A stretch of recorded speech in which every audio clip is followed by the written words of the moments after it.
Hello guys. आज हम अपना एच टेट का जो भी पीआरटी का है लेवल 1 का 2022 का पेपर है, जो हमारा 4 दिसंबर 2022 को हुआ था, उसका सॉल्यूशन कर रहे हैं। ठीक है, हमारा फर्स्ट क्वेश्चन है। फर्स्ट क्वेश्चन क्या दे रखा है, निम्नलिखित में से कौन सा है जो बुद्धि उपलब्धि की गणना का सही सूत्र है। ठीक है, यानी जो हमारा आईक्यू का है, जो सही सूत्र हमारा कौन सा है। जो फर्स्ट ऑप्शन दे रखा वो दे रखा है CA बाय में MA इंटू में 100। यहाँ पे जो सेकंड ऑप्शन है वो MA बाय CA इंटू में 100 है। थर्ड ऑप्शन है CA बाय में 100 इंटू में MA है। और जो डी ऑप्शन है, फोर्थ ऑप्शन है, वो 100 बाय में CA इंटू MA है।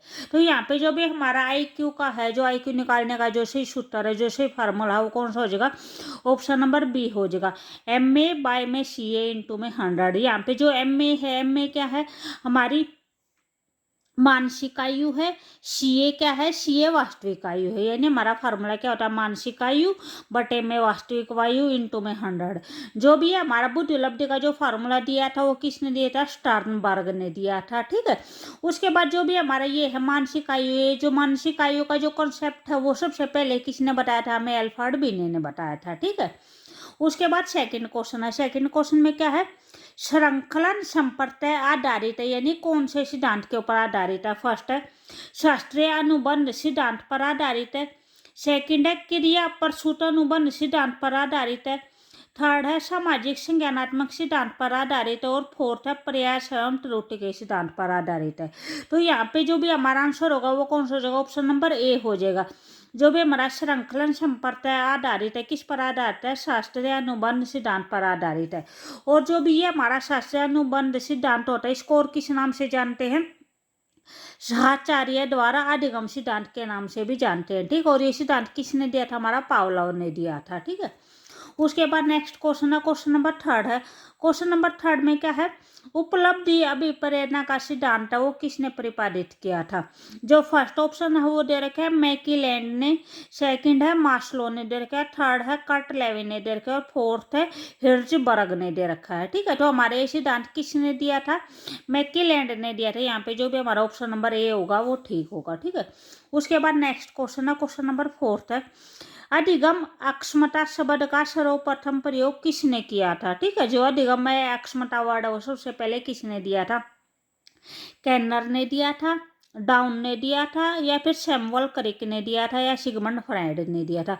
तो ये वर्ड सबसे पहले किसने दिया था, सैमुअल क्रिक ने दिया था, ऑप्शन नंबर सी। ठीक है, उसके बाद फिफ्थ क्वेश्चन है। फिफ्थ है, बुद्धि का जो त्रिआयामी सिद्धांत है वो किसके द्वारा प्रतिपादित किया गया था।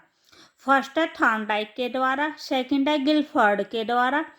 सी ऑप्शन है स्पीयरमैन के द्वारा। और फोर्थ है थर्स्टन के द्वारा। ठीक है, तो ये हमारा जो भी त्रिआयामी सिद्धांत है वो किसने दिया था, वो हमारा ऑप्शन नंबर बी गिलफर्ड ने दिया था। त्रिआयामी सिद्धांत किसने दिया था, गिलफर्ड ने दिया था। ठीक है, और जो त्रिकारक सिद्धांत होता है वो किसने दिया था, वो स्टर्नबर्ग ने दिया था। ठीक है, जो थॉर्नडाइक ने है, थॉर्नडाइक ने बुद्धि का जो बहुतत्व सिद्धांत है वो दिया था। और स्पीयरमैन ने द्विकारक सिद्धांत दिया था। ठीक है, उसके बाद नेक्स्ट है क्वेश्चन नंबर 6 है। क्वेश्चन नंबर 6 में क्या बोल रखा है, निम्नलिखित में से कौन सा पुनर्बलन की अनुसूची में नहीं आता। ठीक है, फर्स्ट है चरनुपात है।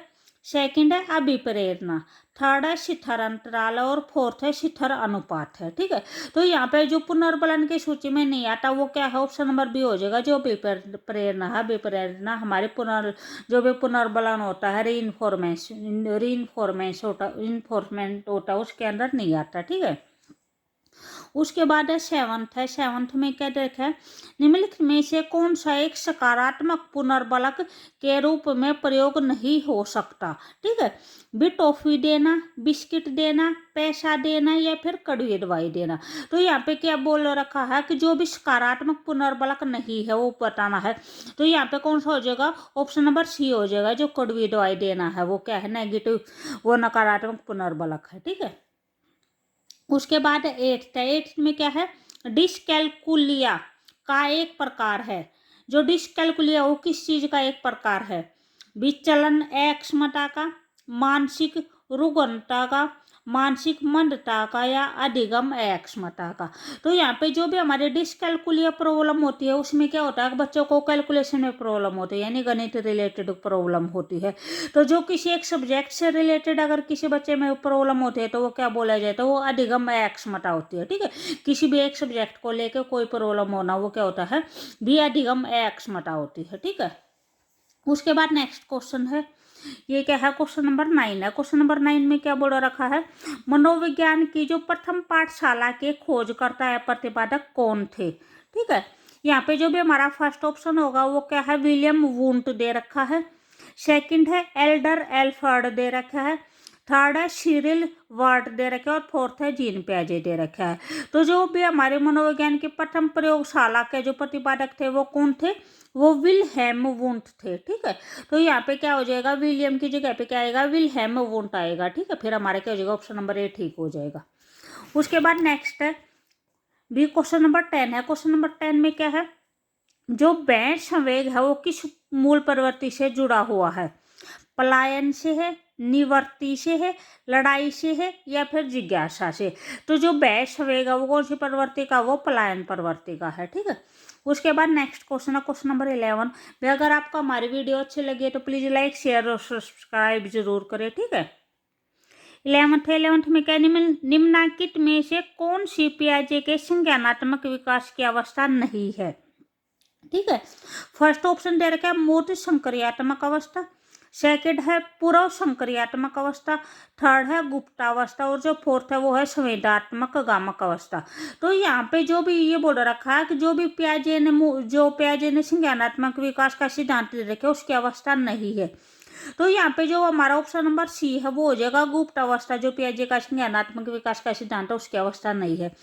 जो हमारी फर्स्ट स्टेज होती है वो हमारी संवेदात्मक गामक अवस्था होती है। ठीक है, सेंसरी मोटर स्केल बोलते हैं जिसको, ये 0 से 2 साल होती है। पूर्व संक्रियात्मक अवस्था 2 से 7 वर्ष तक होती है। ठीक है, जो मूर्त संक्रियात्मक अवस्था होती है वो क्या होता है, वो 7 से 11 वर्ष तक होती है। ठीक है, उसके बाद नेक्स्ट क्वेश्चन दे रखा है क्वेश्चन नंबर 12 है। क्वेश्चन नंबर 12 में क्या दे रखा है, कोलबर्ग के अनुसार दंड से बचने के लिए नैतिकता का विकास किस स्तर के अंतर्गत आता है। जो कोलबर्ग है, कोलबर्ग ने जो नैतिक विकास का सिद्धांत दिया है उसमें 3 स्तर दे रखे हैं। ठीक है, उसके बाद जो भी 3 स्टेज है उसको आगे फिर 2 टाइप में सब डिवाइड कर रखा है। ठीक है, तो यहाँ पे पूछ रखा है कि जो भी इसमें दंड से बचने के लिए जो भी ये जो अवधारणा या जो ये विचार दिया था ये कौन सी अवस्था के अंदर दे रखा है। भी फर्स्ट है पूर्व रूढ़िवादी अवस्था, सेकंड है रूढ़िवादी अवस्था, थर्ड है उत्तर रूढ़िवादी अवस्था और फोर्थ है इनमें से कोई नहीं। तो यहाँ पे हमारा आंसर कौन सा हो जाएगा, ऑप्शन नंबर ए हो जाएगा, पूर्व रूढ़िवादी अवस्था। ठीक है, उसके बाद नेक्स्ट है 13, एक बालक का उसकी माता के प्रति आकर्षण को फ्रायड ने कहा है, यानी क्या कहा है।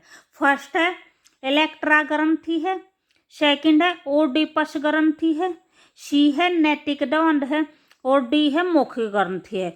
तो यहाँ पे ये क्या बोल रखा है, एक बालक का उसकी माता के प्रति आकर्षण होगा तो क्या हो जाएगा, वो ओडिपस ग्रंथि हो जाएगा।